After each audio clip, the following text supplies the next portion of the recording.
Bu, dengar dulu. Kenapa Nabi bilang begini? Andai saja boleh manusia sujud kepada sesamanya manusia, maka istri sewajibkan sujud depan suaminya. Dengar baik-baik, bukan Nas'at Latif bilang, Bu. Nabi, andai saja boleh manusia sujud kepada sesamanya manusia, maka kalian istri sewajibkan cium kakinya itu suaminya. Kenapa? Karena ibu harus tahu, dosa ibu kami para suami yang tanggung. Beda kami laki-laki dengan ibu. Ibu bikin dosa, ibu tidak puasa, ibu tidak sholat, meskipun suaminya ulama, suaminya penceramah, suaminya Senin Kamis puasanya, tahajud tiap malam, suaminya hafal Quran, tapi istrinya tidak baik agamanya. Kata Allah, ku ampusakum wa akhlikum narani. Kau suami, pimpin itu istrimu masuk neraka. Beda ibu-ibu, ditanggung oleh kami laki-laki. Suaminya tukang judi, suaminya pengedar narkoba, suaminya peselingkuh, suaminya pemakan haram, tapi istrinya istrinya baik, rajin sholat, taat sama suaminya, perintah suaminya diikuti. Meskipun suaminya bajingan, tidak ada urusan. Suami masuk neraka. Nabi jelaskan kepada ibu, Bu, lihat ini, kata Nabi kalau bahasa kita, Bu, lihat ini 7 pintu surga, tadkhulul jannati bisalam. Silahkan ibu pilih mana pintu surga yang ibu mau masuki. Itu enaknya jadi perempuan, ditanggung dosanya sama laki-laki. Beda kami laki-laki, ibu tidak tanggung dosa kami. Maka ibu-ibu, yang pertama tujuan suami itu bukan cari nafkah. Ibu yang perlu cari dari suami bukan mendidik yang utama, tapi yang utama adalah cari ridhanya suami. Jangankan ibu keluar rumah, Senin Kamis saja diharamkan oleh Allah apabila tanpa izin suami. Saya ulang, jangankan keluar rumah, Senin Kamis ibu puasa sunnah tanpa izin suami, haram puasa itu, Bu. Contoh, pengantin baru, suaminya cuti 3 hari, istrinya langsung, Bang, saya puasa Senin Kamis ya. Kata suaminya, saya sengaja cuti ini karena saya mau dapat jatah siang-siang. Tidak boleh ibu puasa tanpa izin, ya. Jelas? Jelas ibu? Jelas? Dengar lagi. Ada orang bertetangga, marah ini tetangga, lapor sama Nabi. Apa pasalnya? Sakit ini bu tetangganya, dia datang panggil anaknya, seorang perempuan. Bu, ibu mamanya lagi sakit, datang ki pergi lihat ki. Apa kata ini ibu anaknya? Mohon maaf, suamiku pergi tugas, saya dilarang keluar rumah sebelum suami saya pulang. Sakaratil maut ini ibunya, datanglah ibu, sudah sakaratil maut ibumu, kau datanglah besuk dia. Saya minta maaf, saya mau sekali tapi suami saya belum pulang.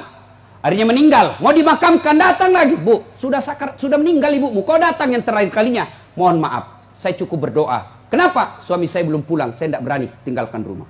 Marah yang manggil-manggil, dia pergi lapor sama Nabi. Ya Rasulullah, tetanggaku keterlaluan. Dari sakit, sakaratil maut, sampai meninggal, tidak datang lihat ibunya. Saya 3 kali datang memanggilnya. Kenapa kata Nabi? Dia dipesan sama suaminya, jangan keluar rumah sebelum pulang. Mendengar ini, apa Nabi marah? Subhanallah, Nabi justru menjelaskan, alhamdulillah diampuni seluruh dosa ibu yang meninggal karena punya anak yang taat sama perintah suaminya. Ada ibu-ibu Bayangkari begitu sih? Ada? Yang banyak saya lihat baru 10 menit pergi suaminya juga keluar juga dia Pak. Dia tawaf satu komplek. Dia kelilingi semua komplek. Masya Allah.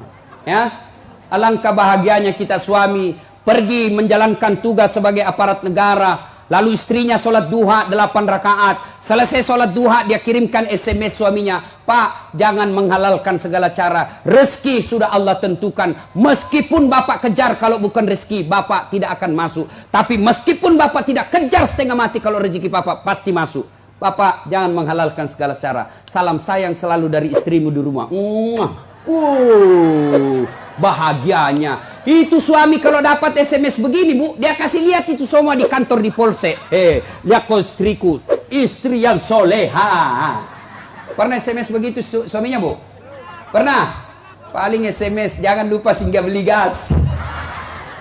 Masih baik kalau gas, kalau pembalut. Saya pernah rasakan ini, Pak. Saya pulang takziah malam-malam, tiba-tiba mamanya cek SMS, Ustadz, habis pembalut. La haula wala quwata illa billah. Saya singgah di warung, saya berdoa, mudah-mudahan tidak ada yang kenal saya. Begitu saya bayar, tiba-tiba ada ibu-ibu bilang, Ustadz beli pembalut. Langsung aku bilang, biar mi daripada saya melahirkan. Pak, Bapak juga jangan tipu suami istri. Pak, jangan pernah nipu istri. Alasan rapat, ternyata pergi merapat. Saya dipanggil komandan, ini namanya istri kasihan kalau sudah lapor, komandan, iya Pak silakan lari, ternyata pergi merapat. Pak, kadang saya ditanya, Ustadz kenapa pangkat golongan saya tidak bisa sekali baik Ustadz, rezeki saya bilang Bapak dosa sama istri. Gimana Allah mau bukakan pintu rezeki kalau orang yang setia menunggu Bapak di rumah Bapak khianati? Ya? Masih ingat waktu menikah?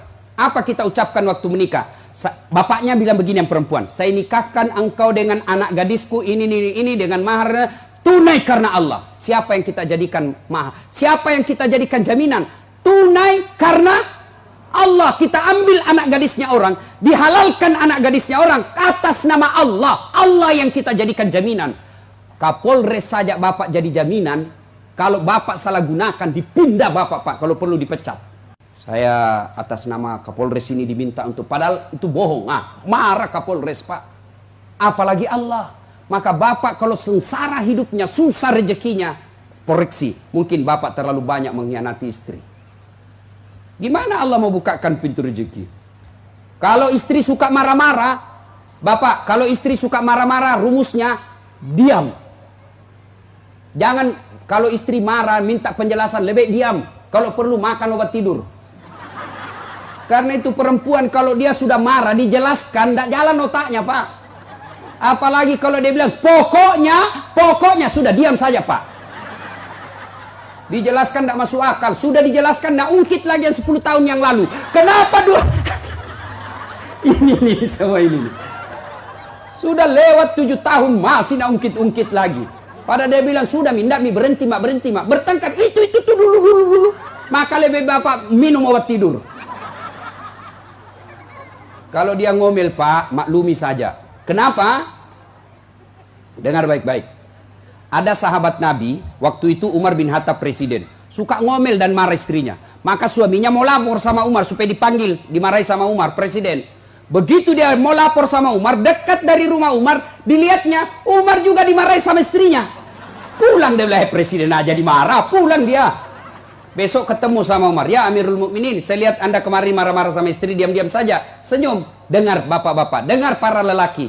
Apa jawaban Umar? Begitulah cara saya berterima kasih kepada istriku yang telah hamil, melahirkan, dan menyusui anak saya. Jangan lupa subscribe, like, and share.